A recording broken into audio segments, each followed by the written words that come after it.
Hey guys, welcome back to my channel, and welcome to the Get to Know My Taste tag by Samantha over on Thoughts on Tomes.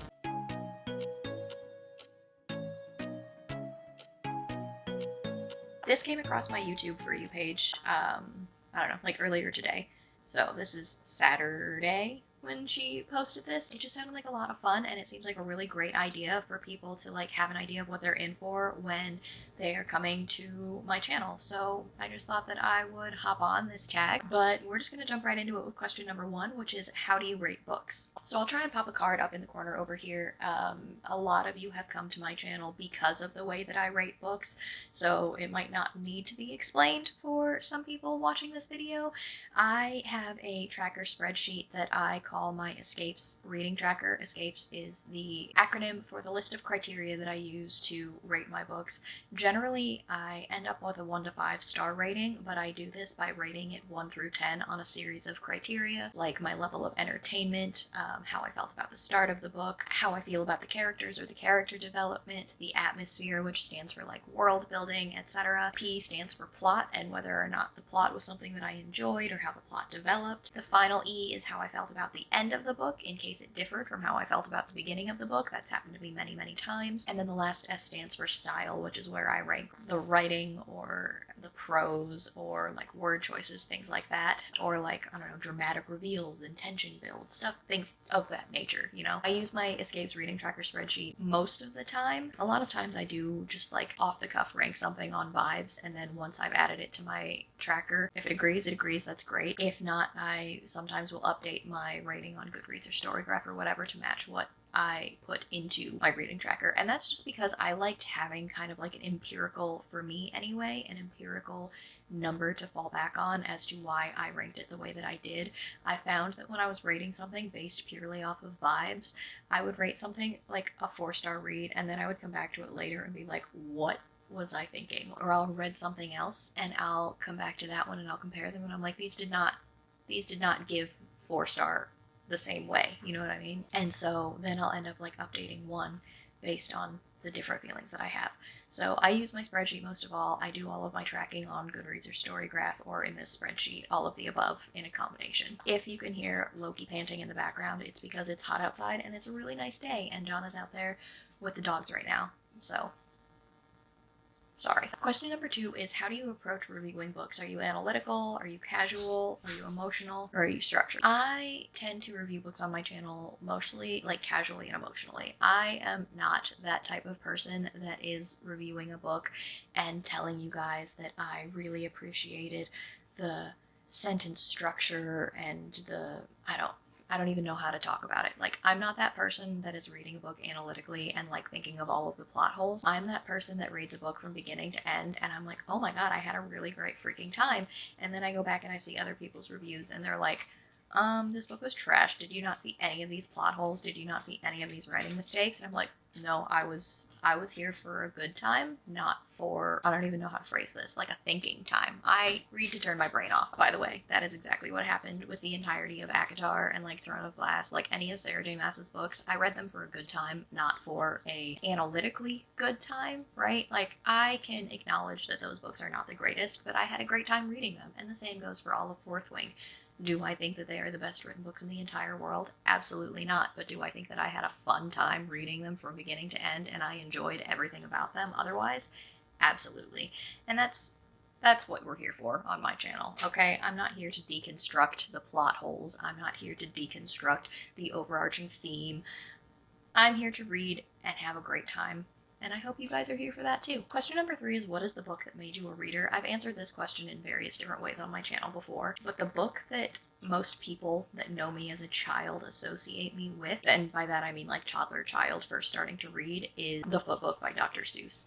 My sister literally got me a copy of this book for my high school graduation as a gift because she remembers having to read it to me incessantly over and over and over and over again. Now that I have Jack, I understand where she's coming from. I also have to read that book and every other book that he owns over and over and over and over again. But that is the first book that anybody can remember me being obsessed with. Now, did that kick off my entire reading journey? Not necessarily. Like, I've always been a reader, right? There's books that stand out in my mind as starting me down various pathways. For example, I was a Harry Potter nerd. I am a huge Tamara Pierce nerd. Those were formative books to me growing up, but I was reading books before that. I just wasn't obsessed to the point of rereading them over and over and over again prior to those books. Question number 4 is, do you have a genre niche? Yeah, I mean, I would say I stick pretty heavily with fantasy, sci-fi, and romance. Occasionally you'll see me delve into like a mystery or a thriller. I couldn't tell you the last time I read a mystery or a thriller, but I have occasionally read them, right? But the main 3 things that I read on my channel are fantasy, romance, and sci-fi. Question number 5, do you prefer character-driven or plot-driven stories? I need a plot. I need a plot to get through this from beginning to end. I am not that type of reader that can just follow a character living their life throughout the story when nothing is really happening, if that makes any sense. I need there to be, I don't care if it's a 3-act plot, I don't care if it follows any of the like plot building types, you know what I mean? Like, I just need there to be something happening, a climax at the end, and an ending wrapping it up, preferably without the cliffhanger. But yeah, I definitely am a plot-driven reader. Question number 6 is, what is a book that you love so much that you don't care if other people like it? This feels really hard for me, right? Because I feel like I'm personally offended if people don't like the books that I love. That's not true. I won't take it out on you, but I'm like, I just want to know why, you know? I want to have a conversation about it.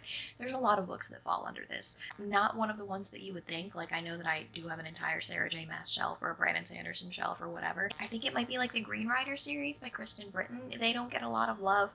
Are they the best written books in the entire world? No, but like, I really, really enjoy them, and I really enjoy everything about them, so I just don't care if other people enjoy them in the same way that I do. That goes for most of the things that I read. Everybody has their different tastes, so like, I love the books that I love unequivocally. You don't have to also enjoy them. Question number 7 is, what is a book that you love so much that if somebody doesn't like it, you know that your reading tastes don't align? Unequivocally, Tamara Pierce. Like, this book was so formative to me growing up, and I adored everything about them. I love every series that she's written.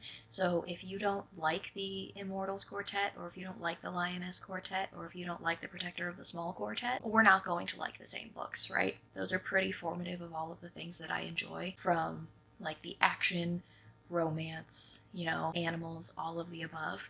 It has all of the things that I love in a good story, no matter what genre it is. So if you don't enjoy that, I think that we're probably not going to like the same books. Question number 8 is, what is in your trash pocket? And by that she means what books, tropes, or themes that you know are bad, but you love them anyway. I don't have a specific answer. Like, most of the romance genre tropes we know are trash, but we love them anyway, right? Like the alpha male lead, the touch her and you die trope, like the jealousy trope, all of that shit. Like, I eat that up in a romance novel, right? But if it were like that in real life, it would be super problematic. We all know that that's trash. Question number 9 is, do you have any deal breakers in books? Something that if it happens, you're immediately turned off from reading it. I don't like cheating in books, right? I'm in a romance novel. I don't want them to be in a committed relationship with somebody and then decide like whether or not they're falling out of love in the middle of a divorce, whatever. If they are in love with somebody and they decide that that makes it okay to cheat on the person that they are in a relationship with, it's immediate no. I've DNF'd a book before for that, and it's just not a thing that I like, because why would I want to read about that, you know? Cliffhangers are not necessarily a deal breaker for me in books, but they do automatically hurt the star rating for me, because if you end on a cliffhanger unnecessarily, and I'm not talking like you've wrapped up the overarching plot of the book and it's like a cliffhanger to tease you into the next part of the series. It's like if we're in the middle of the action and something major happens and you decide to end the book right there just so that I'm going to be interested enough to try and read the next one. I hate that shit. And the only reason that I stick with it for Rebecca Yarros is because I love the dragons in that book so freaking much that it makes it better for me, but like outside of that, no. And also the miscommunication trope. I have rage finished the ends of, I hate to say this, but 2 of Abby Jimenez books now, because I despise the miscommunication trope, and it has happened in both of the books of hers that I've read so far, and I just cannot stand it. Question number 10 is, what is a strong opinion you have about a book that has been released in the last year? I don't remember exactly when House of Flame and Shadow came out. My strong opinion, it's within the last year-ish, give or take, is that it's trash, and that it in the second book turned Crescent City, the first book, into trash. Like, that entire series did not go well for me, and I had such high hopes because I loved book 1 so incredibly much, and then it just went downhill from there. Iron Flame, that's not within the last year, but Onyx Storm is, so whatever.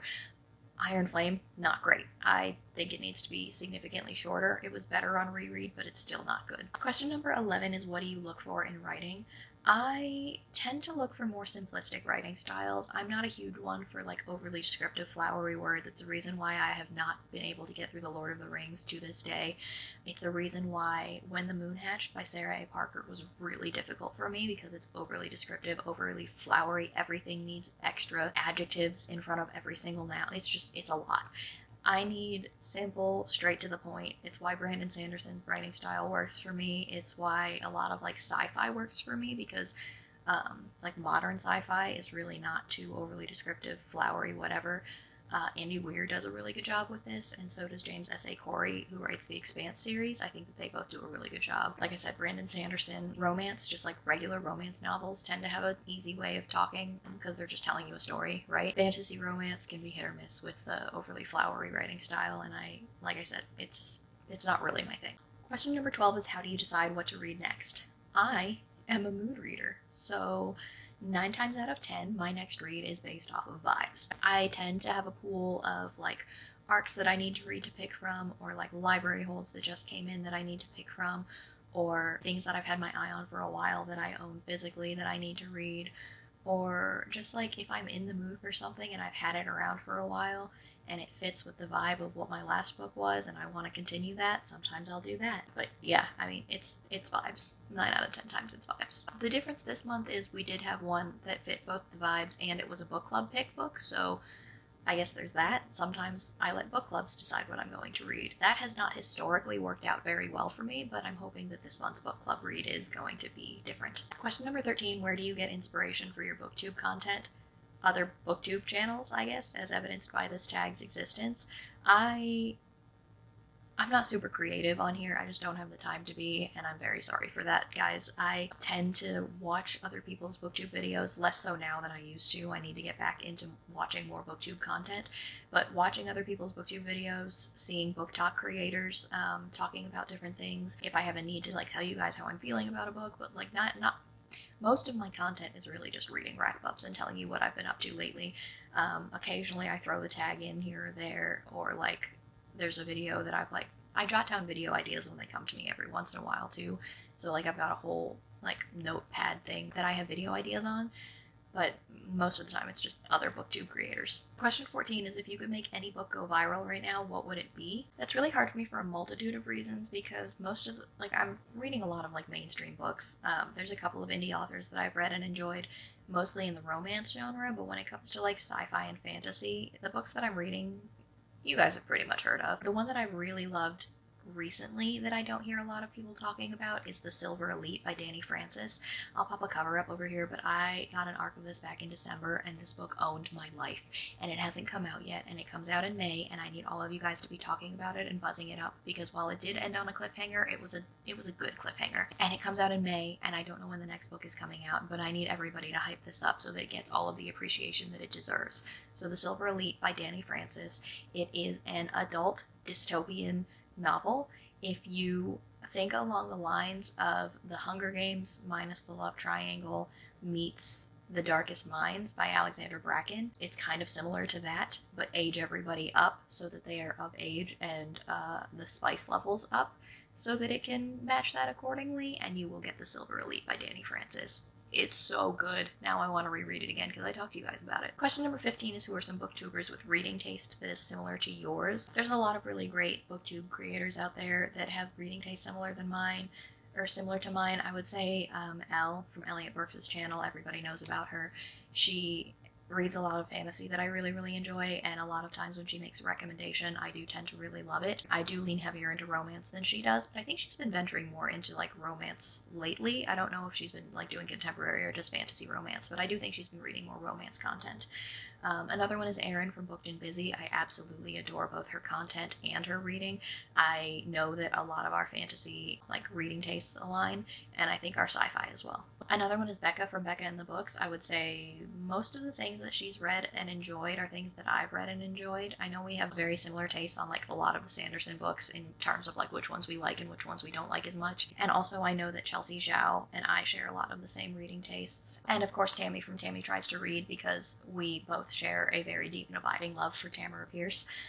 That is actually how we bonded. We started our booktube channels right around the same time, actually, and we bonded over Tamara Pierce. And so Tammy from Tammy Tries to Read, we both have that in common.